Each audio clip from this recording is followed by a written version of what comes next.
जय श्री राम व्यूअर्स। आज मैं आप लोगों के समक्ष लेकर आई हूँ सुंदरकांड पाठ की महिमा। अब हम ये जानते हैं कि सबको पता है कि श्री हनुमान चालीसा का पाठ हम करते हैं। सुंदरकांड पाठ की महिमा ऐसे कि सबसे पहले आपको सैटरडे को या ट्यूसडे को, शनिवार को या मंगलवार को आप अपने पूरे फैमिली के साथ आप सुंदरकांड पाठ स्वयं कर सकते हैं या किसी भजन मंडली के द्वारा करवा सकते हैं और खुद भी उसमें उपस्थित रह सकते हैं। तो इसमें सबसे पहले आपको करना है हमेशा हम जानते हैं कि प्रथम पूज्य श्री गणपति जी का सुमिरन करें, फिर श्री सीताराम जी का सुमिरन करें, उसके बाद फिर आप सुंदरकांड पाठ का आप स्टार्ट करें, शुरू करें, है ना। इस तरह हम पूजन पाठ करते हैं, वैसे भी हमें करना चाहिए। लेकिन जैसे कि मैंने कहा कि मंगलवार और शनिवार को या तो शाम को या तो सुबह आपको ये पाठ करना चाहिए, और अगर पूरी फैमिली उपस्थित हो तो ज़्यादा अच्छा है। और अगर आपके घर में श्री राम दरबार जी का चित्र है और हनुमान जी का चित्र है, आप वो रखेंगे और उसके सामने आप घी का दीपक प्रज्वलित करेंगे और एक तेल का दिया, जैसे कि हम सभी जानते हैं कि एक घी का दीपक जलाते हैं और एक तेल का दिया जलाते हैं। तो जो तेल का दिया है आप आरती करने के समय के लिए रख दीजिए और घी का दीपक आप श्री हनुमान जी के सामने में प्रज्वलित कर दीजिए। और फिर उसके बाद आप प्रसाद के रूप में बूंदी, मूंगफली, बतासे, नारियल, फल जो भी आपको उपलब्ध हो जाए वो भोग लगा सकते हैं एक थाल में, और वो सामने आप रख सकते हैं। और फिर उसके बाद पाठ की शुरुआत करें। जैसे कि मैंने कहा कि आप अगर चाहे तो भजन मंडली भी आप बुलवा सकते हैं, आपको जैसा उचित लगे, या फिर आप स्वयं भी अपने परिवार के साथ कर सकते हैं। और आप अपने परिवार के साथ जब करेंगे तो आप स्वयं भी पाठ करेंगे, और अगर आप भजन मंडली के साथ भी करते हैं तो आपको स्वयं भी पाठ करना चाहिए। ये जो जैसे कि हम सब जानते हैं श्री हनुमान जी चालीसा का जो किताब हमको मिलता है जिसमें लाल रंग से लिखित होता है, मैंने पहले बताया था, वैसे ही सुंदरकांड जी की महिमा का भी पाठ लाल रंग से लिखा हुआ रहता है। और अगर आप चाहे तो आप वो पूरा मतलब पाठ स्वयं कर सकते हैं और पूरे फैमिली के साथ बैठकर। और ये आप याद रखें फ्रेंड्स कि हम जो भी पूजा पाठ करते हैं तो आप अपने घर के आंगन में एक दीपक जरूर प्रज्वलित करें, चाहे वो कोई भी आप पूजन पाठ करवाते हैं तो आप ये करेंगे।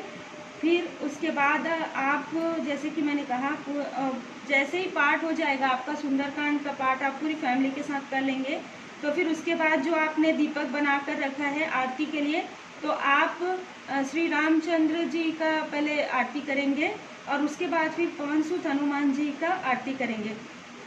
फिर उसके बाद आप पूरे जो प्रसाद है अपनी पूरी फैमिली में आप वो प्रसाद वितरित करेंगे।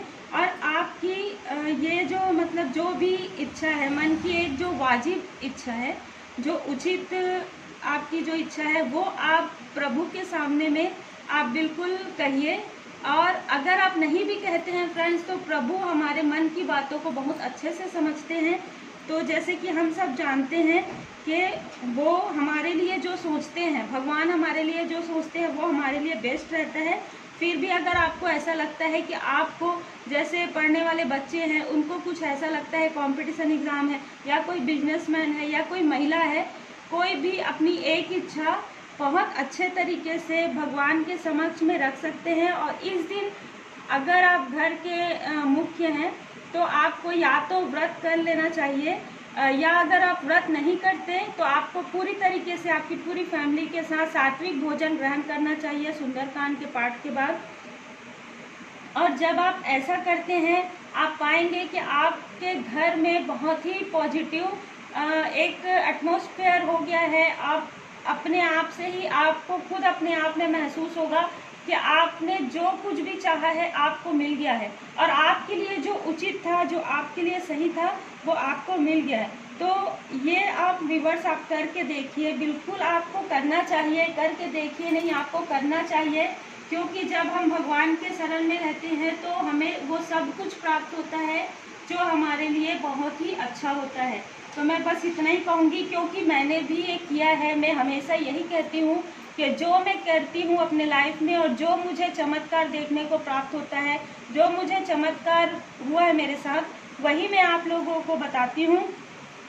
तो फ्रेंड्स, सैटरडे को या ट्यूसडे को किसी भी एक दिन आप ये पाठ बहुत ही मन से करें। जैसे कि मैंने श्री हनुमान जी चालीसा की बताया था कि आप एक एक दोहे को पूरे अच्छे तरीके से समझकर पढ़े, वैसे ही आप सुंदरकांड के पाठ को बहुत ही मन से बहुत ही कभी ऐसा भी होता है कि जब हम बहुत ज़्यादा उसमें मतलब एकदम रम जाते हैं, तो कभी ऐसा भी होता है कि हो सकता है कुछ लोगों के आंखों से आंसू आए। तो मैं ये कहती हूँ फ्रेंड्स कि आपको कुछ भी सोचने की आवश्यकता नहीं, बहुत ही अच्छा है, ये बहुत अच्छा है। मेरे साथ स्टार्टिंग में हमेशा ये होता था कि जब मैं मंदिर जाती थी और श्री हनुमान जी चालीसा का पाठ करती थी, मेरे आंखों से अपने आप आंसू निकलते थे। तो आपको कुछ भी सोचने की आवश्यकता नहीं है, आप बिल्कुल दिल से भगवान से जुड़ चुके हैं, आपको यही सोचना है और आप उनके शरण में हैं।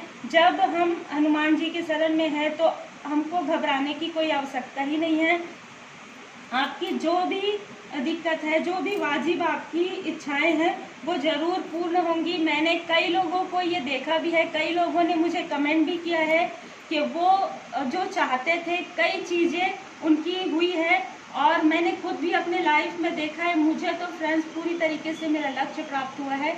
तो बिल्कुल मैं ये आज आप लोगों से मैं अपनी भावनाएं भी शेयर कर रही हूँ और मैं आपको बताना चाहती हूँ कि आप ये पाठ ज़रूर करें अपने फैमिली के साथ और अपने फैमिली के साथ अच्छे से रहें।